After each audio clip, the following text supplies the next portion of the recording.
This is the Tom Baby Tales, and I'm your host, Shannon Evans. I write about a small town in northeast Mississippi called Columbus. Sometimes I write about the rest of the state. This episode is about a member of the greatest generation who lived here in Columbus, Mississippi, Colonel Glynn Franklin Shumake.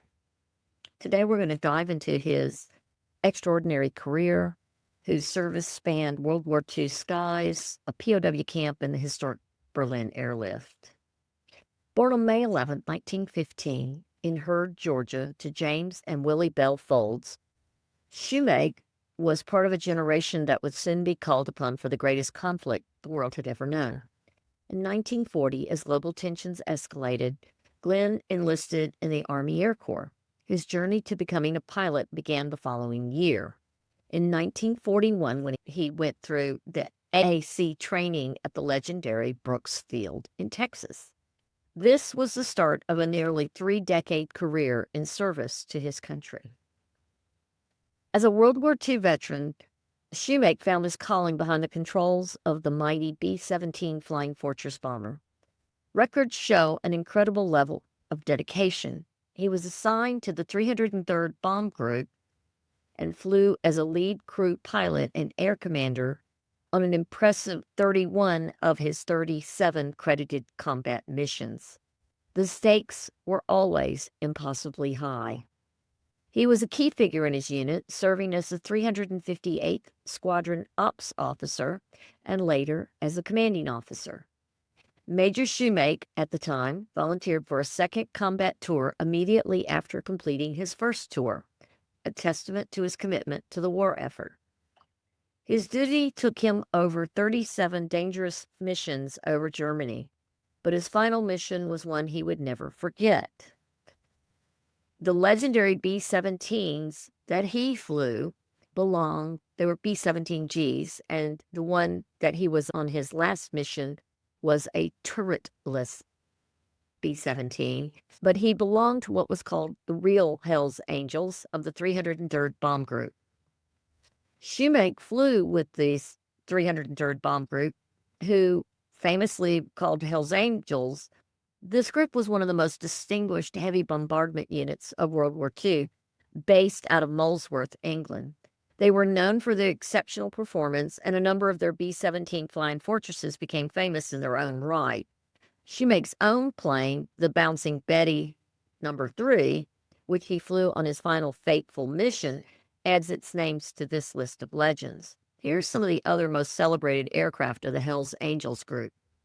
There was Hells Angel itself, which was a B-17F, tail number 4124577.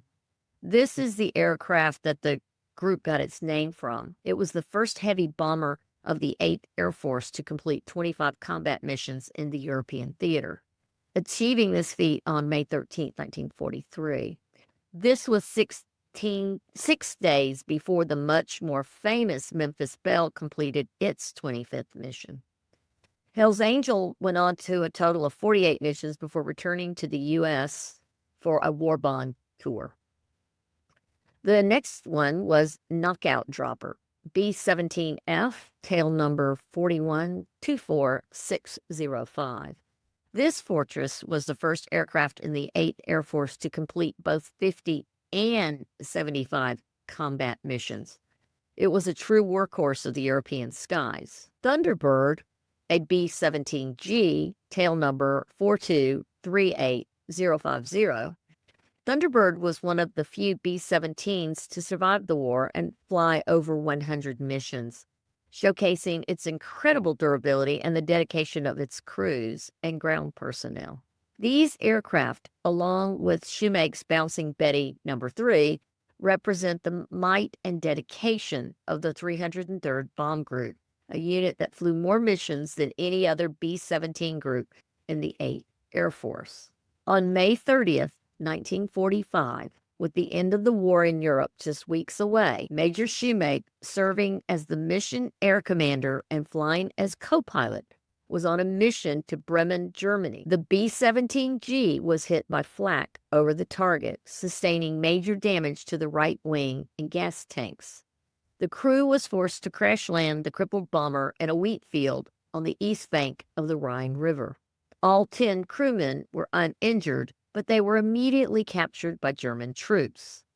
Shumake, along with the rest of the crew, became a POW, a prisoner of war, held in a camp near Barth, Germany, until the war fully concluded.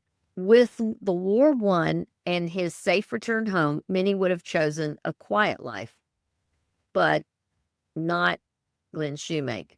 He was an officer who was committed to duty. Just a few years later, in 1948, the Soviet blockade of West Berlin began. The Allied response was a massive logistical undertaking known as the Berlin Airlift. Shumake was there, returning to Munich to fly essential missions, piloting a massive C-54 Skymaster carrying food, fuel, and hope to the besieged city of Berlin.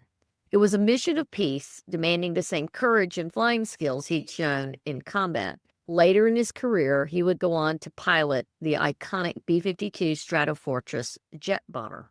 Throughout his distinguished service, Glynn was decorated for his efforts, including the coveted Presidential Unit Citation. In his personal life, he married Josie Slaughter, and together they had 2 daughters. His commitment to his family was matched by his dedication to the military. He retired from the U.S. Air Force as a lieutenant colonel, but immediately continued his service in the Air Force Reserves. Following his retirement from the Air Force Reserves as a colonel in 1975, Shumake turned his attention to his community in Mississippi, transitioning from the cockpit to the halls of government and finance. In the Mississippi Legislature, Shumake served as a member, specifically in the House of Representatives, bringing the same sense of duty and leadership home through his military career. He worked to represent his constituents and to shape state policy. But beyond politics, he became a prominent figure in the local financial sector. He served as a director and chairman of the board at First Columbus National Bank, demonstrating a capability to lead and manage complex operations that mirrored his experience commanding missions in the air. This second career highlights his commitment to community and business growth long after his military service concluded. Shumake's story is one of resilience, courage, and unwavering dedication, from a man enlisting in 1940 to a decorated colonel who helped secure freedom both in war and in the tense peace that followed. The remarkable life of Colonel Glynn Franklin Shumake is not just one of aerial combat and daring escapes, but also of dedicated service in the political and financial arenas back home. Truly, he was a member of the greatest generation. I want to thank you for coming on my podcast, The Tom Bigby Tales. Until next time.